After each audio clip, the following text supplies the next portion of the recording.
اس وقت ہم business tycoon Yasir Ilyas کے ساتھ موجود ہیں, سابق صدر جو ہے وہ رہے ہیں چیمبر اینڈ کامرس کے بھی. ساتھ ہی ساتھ اگر ہم بات کریں اوور آل بزنس کمیونٹی کی چیمبر کامرس کے حوالے سے یا اسلام آباد کے اندر ڈیولپمنٹ کے حوالے سے, تو بڑا اہم کردار جو ہے وہ ان کا رہا ہے.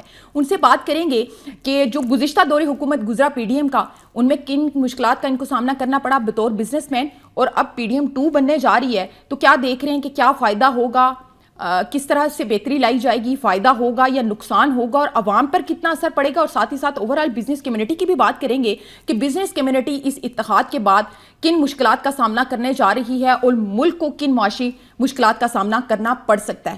یاسر صاحب بہت شکریہ آپ کے وقت کا. بزنس کمیونٹی کہا جاتا ہے کہ کسی بھی ملک کے اندر ریڑھ کی ہڈی کی مانند ہوتی ہے, لیکن ہم نے دیکھا کہ ہمارے ہاں بزنس کمیونٹی کو شاید اس طرح سے ٹریٹ نہیں کیا جاتا جسے دیگر ممالک کے اندر ریڑھ کی ہڈی کی مانند سمجھا جاتا ہے اور فیسیلیٹیٹ کیا جاتا ہے. وہیں ہم دیکھتے ہیں کہ پاکستان کے اندر بزنس کمیونٹی کے لیے ہر گزرتے دن کے ساتھ مشکلات میں اضافہ ہو رہا ہے. آپ نے پی ڈی ایم کا 16 ماہ کا دور حکومت بھی دیکھا, نگران سیٹ اپ بھی دیکھا, اب پی ڈی ایم 2 بننے جا رہی ہے. اس دور میں آپ کو کن مشکلات کا سامنا کرنا پڑا, اور جو چاہ رہے ہیں کہ اب پی ڈی ایم 2 میں آپ کو وہ سامنا نہ کرنا پڑے, کیسا بزنس جو ہے وہ گرو کرے گا اس دور حکومت میں, اور پی ڈی ایم میں آپ کو کن مسائل کا سامنا رہا؟ دیکھیے, حکومت کوئی بھی رہی ہے پاسٹ میں, I think with every government challenges اور ڈائنامکس ڈفرینٹ تھے. جو ایک بنیادی المیہ ہے پاکستان کے ساتھ کہ ہم ایک آئی ایم ایف پروگرام لے کے بیٹھے ہوئے ہیں جو ایک کینسر ہے اس ملک کے لیے, اس سے نکل نہیں پا رہے, اور چارٹر آف اکانومی کی کوئی بھی بات نہیں کر رہا. ہم جتنے بھی آج کل ٹاک شوز دیکھ رہے ہیں, ہم پولیٹیکل ڈسکشنز دیکھ رہے ہیں, but nobody is talking about the economy, اور کوئی یہ نہیں بتا رہا کہ کون سی حکومت آ کے ایک اکنامک سولوشن لے کے آئے گی, سب کو ایک پیج پہ لائے گی اور ہم اس بحران سے نکل پائیں گے. بیکاز ٹیکنیکلی ایک ریسیشن ہے ہمارے اوپر. پچھلے 3 سے 4 سالوں میں آپ دیکھیں جو ہمارا یہ ڈیویلیوشن ہوئی ہے روپے کی, اس سے کہیں انڈسٹریز کو نقصان ہوا ہے, جو سارے سیکٹرز کو نقصان ہوا ہے, اور ہماری جو کیپیسٹی تھی گروتھ کی وہ ختم ہو چکی ہے. کیونکہ جو انفلیشن کے ساتھ ساتھ ایک 40% پلس انفلیشن ہم ٹچ کریں, اس کے ساتھ ساتھ جو آپ کے انٹرسٹ کی کاسٹ ہے, پالیسی ریٹ آپ کو 24% کے قریب ہے. دس از سگنیفیکنٹ. اس پہ کوئی بھی نیا بزنس نہیں لگ سکتا. سرکولیشن آف ویلتھ رک گئی ہے, بینکس میں لوگوں نے پیسے رکھے ہوئے ہیں, 26 سے 27 ٹریلین روپیز بینکس کے پاس موجود ہیں, کیونکہ ہر انسان چاہ رہا ہے کہ اس کو انٹرسٹ ملے. تو جو آپ کو ریٹرن بینک سے مل رہا ہے وہ آپ کسی کاروبار میں لگا نہیں سکتے, تو آپ کی اکانومی کا پہیہ رک چکا ہے. تو I think nobody is talking about this. مجھے جو ہمارا ایک شکوہ ہے کسی بھی حکومت سے وہ یہ ہے کہ کوئی آگے سولوشن تو دے, کوئی ہمیں 5 ایئر پلان تو دے. ود دا بزنس کمیونٹی ہماری کوئی پرٹیکولر افیلیشن نہیں ہوتی, ہم سائڈ نہیں لیتے. ملک ہے تو سب کچھ ہے, تو ہماری انٹرسٹ ایک ہے, وہ ہے نیشنل انٹرسٹ. اگر ملک ہوگا تو ہم سب سروائیو کریں گے, اگر ملک ہوگا سرمایہ آئے گا, FDI آئے گی, ریمیٹنس آئیں گے, کیونکہ وہ پالیسی پہ ڈپینڈنٹ ہے. آپ سعودیہ کو دیکھ لیں, سعودیہ نے آج یہ کہہ دیا ہے کہ آپ جو بھی کمپنیز اپنے ہیڈ آفیسز کھولتے ہیں سعودیہ میں تو 30 سال کے ان کو ٹیکس ایگزمپشن ہے. UAE میں آپ دیکھیں کہ اگر آپ 16 کروڑ روپے لگاتے ہیں, وہاں پہ 2 ملین درہم لگاتے ہیں, تو وہاں پہ آپ کو 10 ایئر گولڈن ویزا مل رہا ہے. تو کیا پاکستان یہ پالیسیز نہیں دے سکتا؟ کیا پاکستان یہ اٹریکشنز نہیں کریٹ کر سکتا؟ 250 ملین کی آبادی کی ہم بات کر رہے ہیں, کنزیومر بیسڈ مارکیٹ ہے, لیکن جو یہ ہمارے پاس ریسیشن ہے, جو حالات ہیں, لگتا ہی نہیں ہے کہ پاکستان کی ہم بات کر رہے ہیں. ہمارے پاس سارے وسائل موجود ہیں, ریسورسز ہیں, آپ کے پاس مائنز, منرلز, ایگرو آپ کے پاس ہے, IT کی کیپیبلٹی ہے, لیکن انفارچونیٹلی ہم ایکسپلور نہیں کر رہے. دیکھیں آپ ریسنٹلی آپ نے دیکھا کہ ہمارے ہمسائے ملک کی ایک کمپنی کی جو مارکیٹ کیپٹلائزیشن ہے ڈکلیئر کی گئی ہے 350 بلین ہے, جو کہ پاکستان کی GDP کا سائز ہے. تو ہم بلینئرز نہیں پیدا کر رہے. ہماری جو بلینئرز ہیں وہ کم ہو کے ان کی کیپیسٹی, ان کی جو مارکیٹ ویلیو وہ ملینز میں آ گئی ہے, بیکاز ڈیویلیوشن کے بعد ہماری جو ایسٹس ہیں, جو ورتھ ہے, وہ کم ہو رہی ہے. اس پہ ہمیں فوکس کرنا چاہیے, اور اس پہ کوئی بات نہیں کر رہا. تو اس کی کوئی ہمیں سولوشن دیں آپ. اچھا سر, ہم نے دیکھا کہ پی ڈی ایم کی جو 16 ماہ کی حکومت تھی اس میں بہت سارے لوگوں نے خودکشیاں کی. آٹے کی لمبی لمبی لائنیں جو ہیں وہ نگران حکومت کے دور حکومت میں لگائی گئی. لمبی لمبی لائنوں میں کئی لوگوں نے 20 کلو کے آٹے کے لیے اپنی جانیں دی ہیں. اس کے باوجود ہم سنبھلنے کے لیے تیار نہیں. ہم ایک دفعہ پھر سے پی ڈی ایم 2 بنانے جا رہے ہیں. جو پاکستان پیپلز پارٹی اور مسلم لیگ نون پی ڈی ایم 1 میں کردار ادا نہیں کر سکی, ملک کو سٹیبل نہیں کر سکی, اب وہ معاشی استحکام کے نام پر پھر اکٹھے ہو رہے ہیں. تو کیا سمجھتے ہیں کہ معاشی استحکام لا سکیں گے, یا پھر ہم آٹے کی لائنوں میں اپنے لوگوں کی جانوں کا نذرانہ پیش کریں گے, پھر ہم کسی روڈ پہ کھڑے کسی ٹرک کے پیچھے لمبی لمبی آٹے کی لائنیں لگا کر کھڑے ہوں گے, پھر ہماری بزنس کمیونٹی یہاں سے انویسٹمنٹ نکال کر باہر جا کے انویسٹ کرے گی. لوگ کوشش کرتے ہیں, دیگر ممالک کوشش کرتے ہیں کہ باہر سے انویسٹمنٹ پاکستان کے اندر لائی جائے, لیکن یہاں پر الٹا حساب ہے. ہم بزنس کمیونٹی کو اتنا پریشان کر دیتے ہیں کہ وہ یہاں سے انویسٹمنٹ نکال کے باہر جا کے انویسٹ کرتے ہیں. تو اس پر کیا کہیں گے کہ پاکستان پیپلز پارٹی اور پاکستان مسلم لیگ نون کے دور حکومت میں کوئی بہتری بزنس کمیونٹی کے لیے ہو سکتی ہے؟ لیکن ان کی جو اسپیشلٹی ہے وہ انفراسٹرکچر ڈیولپمنٹ ہے. ہر گورنمنٹ کی ایک اپنی پالیسی ہوتی ہے, اپنی ایک اسٹریٹجی ہوتی ہے. ہم اس پہ ڈائریکٹلی کرٹیسائز نہیں کرتے, لیکن میں سمجھ رہا ہوں کہ جہاں تک کسی بھی گورنمنٹ کی بات کی جائے تو اکانومی پرائیورٹی ہونی چاہیے. اکانومی ہے تو آپ کے اس کو روزگار کریٹ ہوگا آپ کی. دیکھیں long term sustainable economic development کی پلاننگ میں نے کہیں نہیں دیکھی, نہ کوئی ڈسکس کر رہا ہے اس کے نام, ہمیں کوئی ویژن بتا رہا ہے کہ اگلے 5 سال میں ہم یہ کریں گے اور اس طرح سے ایف ڈی آئے گی یہاں پہ, اس طرح سے ریمیٹنس آئیں گے, کانفیڈنس کیسے بحال ہوگا. اگر آپ اوور آل اسنیپ شاٹ دیکھنا چاہیں تو پچھلے 1 سال سے اگر آپ کمپیئر کر لیں تو ہمارے جو اس سال بجٹ ڈیفیسٹ ہے is gone up to about 960 billion rupees. اس کو اگر کمپیئر کریں پچھلے سال سے تو لاسٹ ایئر سے اس سال 17% انکریز ہو چکا ہے. آپ کی کسی بھی حکومت نے آج تک اسٹیٹ اون انٹرپرائز کو ڈیزالو نہیں کیا. آ کے یا تو لکویڈیٹ کر دیتے ہیں ان کے ایسیٹس کو, آپ ان کو سیل کر لیتے ہیں, ان کو آکشن کر لیتے ہیں. جو ہم بات کرتے ہیں یا کرپشن کی ہم بات کرتے ہیں, سیلریز ناکافی ہیں, جو اخراجات اور ہماری جو آمدنی ہے وہ ڈسپیرٹی ہے وہاں پہ, اس کے اوپر کوئی کام نہیں کر رہا. تو آج اس انٹرم گورنمنٹ سے مجھے توقع یہ تھی کہ وہ آتے ہی, یا پاس گورنمنٹ آتی ہے جو اگلی آئے گی, کوئی آ کے مجھے بتائیں کہ کیا ان کو اداروں کو ہم لکویڈیٹ کریں گے, ڈیزالو کر دیں گے, کیونکہ آپ کی ساری بلیڈنگ ہو رہی ہے. ساری جو 200 سے زیادہ ایس او ایز ہیں آپ کے, چاہے پی آئی اے ہے, ریلویز ہے, کتنے اربوں کے ان کے پاس اثاثے ہیں, ان کو آپ نکال دیں, آپ کا آئی ایم ایف سے وہاں سے پیسے نکل آئے گا.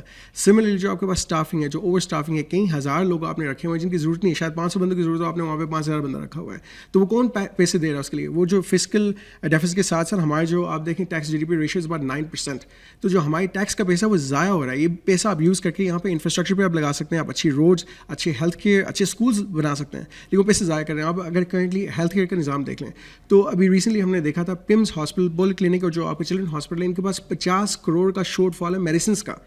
تو یہ کہاں سے انصاف, آپ اپنی عوام کے اوپر پیسے ان جگہوں پہ لگائیں جو آپ کے اسینشل سیکٹرز ہیں, اسینشل آئٹمز ہیں.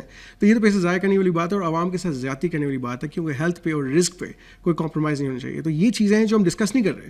کسی بھی پولیٹیکل کیمپین میں کوئی بھی پولیٹیکل آپ کوئی کانورزیشن سن لیں, دیکھ لیں, کوئی نعرہ ہم ایک ہی لگاتے ہیں وہاں پہ کہ ہم یہ دیں گے, لیکن کیسے دیں گے یہ کوئی نہیں بتا رہا. تو میں یہ سننے چاہتا ہوں ان سے کہ ایز اے پولیٹیکل پارٹی کوئی بھی ہے, کولیشن بھی آتی ہے, آپ لوگ بتائیں کہ چارٹ آف اکانومی پہ آپ لوگ کیسے کام کریں گے, روزگار کی بحالی پہ آپ لوگ انفلیشن کیسے کم کریں گے, یوٹیلٹی ریٹس جو آپ کے ہیں وہ کیسے کم کریں گے. کیونکہ دیکھیں کاسٹ آف پروڈکشن ہے, تو ہم نے لاسٹ ایئر بھی دیکھا تھا کہ لارج اسکیل مینوفیکچرنگ پہ آپ نے سپر ٹیکس امپوز کر دیا تھا. اس کی امپلیکیشن کیا ہوئی تھی کہ چیزیں مہنگی ہو گئی تھی, آپ نے فیکٹری پہ لگا دیا, فیکٹری مہنگی چیزیں پروڈیوس کرے گی, ٹیکس زیادہ دے گی اور ایک عام کنزیومر کو وہ زیادہ ریٹ پہ لینی پڑے گی. تو کس کی بہتری ہوئی؟ تو انفلیشن اب 40% ٹچ کر رہا ہے. ہم یو کے میں دیکھ رہے تھے کہ لوگوں نے پروٹیسٹ کی, لوگوں نے ریلیز کی, کیوں؟ کیونکہ انفلیشن 12% پہ آ گیا تھا. تو این ایچ ایس نے, برٹش ایئر ویز نے, کافی کمپنیز نے آ کے پروٹیسٹ کیے کہ ہماری سیلریز ناکافی ہیں, 12% پہ وہ چلا رہے ہیں. تو جو پاکستان میں لوگ 40% پہ بیٹھے ہوئے, یہ کیسے سروائیو کریں گے؟ ایک عام آدمی اگر وہ کرپشن نہیں کرے گا تو سروائیو کیسے کرے گا؟ تو آپ نے مجبور کر دیا ہے, کیونکہ ڈسپیرٹی آپ نے کریٹ کیا ہے because of your flawed policies. Sir کیا سمجھتے ہیں کہ یہ جو لوپ ہولس ہیں ان کو کیسے کور کیا جا سکتا ہے؟ کیونکہ ہم نے کسی بھی, جیسے آپ نے بھی بات کی کہ کوئی بھی سیاسی جماعت اس بات کے بارے میں, معاملے کے بارے میں بات کرنے کوئی تیار نہیں ہے کہ ملک کی اکانومی کو کیسے بہتر کیا جائے گا, بزنس کمیونٹی کو کیسے فیسیلیٹیٹ کیا جائے گا, انفراسٹرکچر کو کیسے بہتر کیا جائے گا, روزگار کی جیسے آپ بات کر رہے ہیں. تو وہ پالیسی تو ہمیں کہیں نہیں دکھ رہی. موجودہ جو اب گورنمنٹ بننے جا رہی ہے ان کے بھی منہ سے میں نے تو آج تک یہ لفظ نہیں سنے, صرف ہاں یہ سنا ہے کہ 300 یونٹ جو ہیں وہ بجلی کے پیپلز پارٹی کی جانب سے کہا جا رہا ہے کہ فری دیے جائیں گے. وہ پیپلز پارٹی وہ دعوے کر رہی ہے جو پی ڈی ایم 1 میں بیچ میں جدھار میں نون لیگ کو چھوڑ کر سائڈ پہ ہو گئی اور سارا بلیم نون لیگ کے اوپر آ گیا. اب وہی پیپلز پارٹی یہ دعوے کر رہی ہے کہ 300 بجلی کے یونٹس فری دیں گے. تو ایسی صورتحال میں آپ کو لگتا ہے کہ یہ صرف نعرے, دعوے اور وہ وعدے ہیں جو ووٹ گین کرنے کے لیے, عوام کا اعتماد بحال کرنے کے لیے, عوام کو بیوقوف بنانے اور لوٹنے کے لیے یہ دعوے اور وعدے کیے جا رہے ہیں؟ لالی پاپ تو سارے دیتے ہیں اور دکھاتے بھی ہیں, لیکن سوال یہ کہ کیا آئی ایم ایف آپ کو کرنے دے گا؟ پی ٹی آئی کے ٹائم پہ ہم نے دیکھا تھا کہ آپ نے فیول اس کو انرجی سبسڈی کے اوپر آپ نے بہت کوشش کی, آپ نے الیکٹریسٹی سبسڈی دی ان کو, انڈسٹریز کو بینیفٹ بھی ہمیں ملا, ہماری جو لارج اسکیل ایکسپورٹس ہیں انکریز بھی ہوئی ہماری, دیکھیں آلموسٹ جی ڈی پی 6%. لیکن آئی ایم ایف نے بعد میں کہا کہ دس از اگینسٹ دی ایگریمنٹ اور اس کی آپ کو ڈیفینٹلی پینلٹی کوئی نہ کوئی فیس کرنی پڑے گی. دے پرابلی سیٹ کہ آپ کو اگلے 6 مہینے تک ہم آپ کو نہیں الوکیٹ کریں گے فنڈس.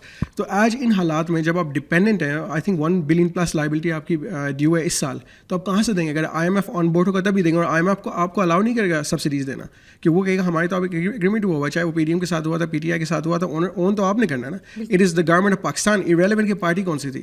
تو میں سمجھ رہا ہوں کہ اس علمے میں آپ دیکھیں جو انسرٹنٹی پیدا ہو چکی ہے, جو آپ بات کر رہے ہیں ڈرین کی اور برین ڈرین کی اور ساتھ فلائٹ آف کیپٹل کی. لاسٹ ایئر لون لوکل ایک نیوز پیپر کا آرٹیکل 2 ہفتے پہلے آیا تھا, $10 billion has flown out of Pakistan to U A. U A میں کہا جا رہا ہے کہ 3rd ہائیسٹ انویسٹرز پاکستانیز ہیں. کیوں؟ کیونکہ وہ دیکھ رہے ہیں کہ وہاں پہ ایک اسٹیبل مارکیٹ ہے, وہاں پہ ایک اسٹیبل اکانومی ہے, وہاں پہ ایک گورنمنٹ پالیسی ہے جو سپورٹ کرتی ہے اوورسیز انویسٹرس کو, فارن انویسٹرس کو. تو یہاں کیا ہم فارن انویسٹرس کو کوئی بھی سیکیورٹی دے رہے ہیں؟ ان حالات میں, اس بحران میں, آپ کسی بھی اوورسیز پاکستانی سے پوچھ لیں کہ آپ پاکستان میں پیسے لگائیں گے, وہ کہیں گے نہیں. ڈسپائٹ دی اٹریکشنز, یہاں پہ بہت اپرچونیٹیز ہیں, گولڈ مائن ہے پاکستان. سر جو پی ڈی ایم کا 16 ماہ کا دور حکومت گزرا, اس میں انڈسٹریز آپ کی بری طرح تباہ ہوئی.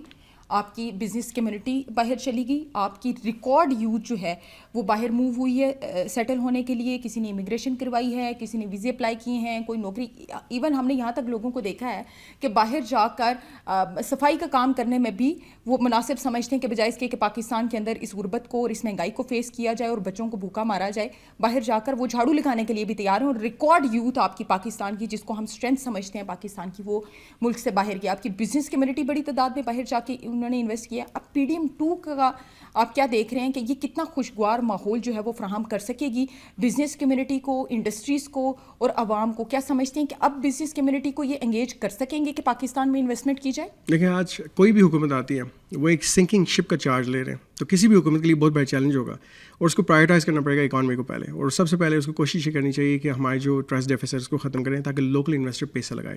پالیسی ریٹ کو IMF کے ساتھ نیگوشیٹ کر کے کم کروایا جائے. سملرلی FDI کو واپس پاکستان میں ہم لائیں, ہم لوگوں کو کانفیڈنس دیں کہ 5-10 ایئر کے لیے آپ کی انویسٹمنٹ یہاں پہ سیکیور ہے. ہم آپ کو یوٹیلیٹیز بھی ساری دیں گے, آپ کو انفراسٹرکچر بھی دیں گے. ون ونڈو کا ایسنس قائم کریں تاکہ کسی بھی انویسٹر کو جا کے خوار نہ ہونا پڑے. خواری اور جو ٹائم ہے, اس کی ٹائم کی جو کاسٹ ہے, ان کو احساس نہیں اس کی کیا قدر ہے, اس کی کیا قیمت ہے. تو میں سمجھ رہا ہوں کہ لوگوں کا جب ایز آف ڈوئنگ بزنس نظر آئے گا, سنگاپور کی ایگزامپل آپ لے لیں, ملیشیا کی ایگزامپل لے لیں, UAE کی لے لیں, اور سملرلی آخر میں اب سعودیہ کی ایگزامپل لے لیں, وہ آپ کو 10 ایئر کا پلان دے رہے ہیں. تو سملرلی اگر یہ حکومت آتی ہے اور پلان دیتی ہے تو فلائٹ آف کیپٹل بھی رک جائے گا, برین ڈرین بھی رک جائے گا. دیکھیں, کوئی انسان اپنا ملک نہیں چھوڑنا چاہتا. جو عزت, چاہے ایک سویپر ہے, ایک کلرک ہے, ایک مینیجر ہے, ایک CEO, اس کی عزت جو پاکستان میں ہے اس کو وہ عزت باہر نہیں مل سکتی. باہر اگر میں بھی جاؤں گا تو شاید میری بھی وہی اوقات ہوگی جو وہاں پہ ایک جینٹورل اسٹاف ہوگی, بیکاز ہم وہاں پہ فارنرز ہیں, وہاں غیر ہیں. پیسوں کی بات نہیں ہے, بات ہے ہماری پہچان کی. وہ پہچان اس ملک کے اندر ہے, تعلق واسطہ ہے تو آپ کے اس ملک کے اندر ہے. تو کوئی بھی انسان نہیں چاہتا کہ اپنے ملک کو چھوڑ کے جائے, اپنی خوشی غمی سے, اپنے دوست یار سے, اپنے حلقۂ باپ کو چھوڑ کے باہر جائے. تو ہر انسان پاکستان میں رہنا چاہتا ہے, لیکن پاکستان میں ہم نے وہ انوائرمنٹ کریٹ کرنی ہے, وہ کنڈیوسو سیٹ اپ کریٹ کرنا ہے, وہ اسٹیبلٹی کریٹ کرنی ہے, وہ سیکیورٹی دینی ہے ایک عام شہری کو کہ یہ آپ کو ملک ہے اور اس ملک میں آپ کو وہ رسپیکٹ ملے گی, آپ کو آپ کا حق ملے گا. ہمیں صرف ہم بات نہیں, ہم جوڈیشری کی بھی بات کر رہے ہیں, پولیس کی بات کر رہے ہیں, اسٹیبلشمنٹ کی بات کر رہے ہیں, ہم پولیٹیکل سیٹ اپ کی بات کر رہے ہیں, چاہے میڈیا کی بات کریں. Everybody plays a critical role in the stability of Pakistan, اور ہم سب مل کے, یہ کلیکٹیو وزڈم کی ہم بات کر رہے ہیں, سب مل کے اس کو کر سکتے ہیں. کوئی ایک ون مین شو نہیں ہوگا یہاں پہ. اس کے لیے سب کو ایک ساتھ ایک پیج پہ آنا پڑے گا, اور اگر آئیں گے تبھی ملک بحال ہوگا اور بہتری کی طرف جائے گا. Otherwise I see a very difficult time for Pakistan ہے, چاہے کوئی بھی حکومت ہے, بیکاز اس ریسیشن سے پاکستان نکالنا ایک بہت بڑا چیلنج ہوگا کسی کے لیے. لیکن اس کے لیے الائن کرنا پڑے گا سب کو, اور آبجیکٹیوز ہمارے پرائیورٹائز کرنا پڑیں گے کہ اکانومی سب سے پہلی ہے پرائرٹی. سیکنڈ ہم دیکھیں گے ہم جو ہماری پولیٹیکل ڈفرینسز ان کو ختم کریں, ایٹ لیسٹ 5 سال کے لیے ختم کر دیں, کیونکہ یہ پولیٹیکل رائیولری چلتی رہے گی تو ملک آپ کو پس جائے گا بیچ میں.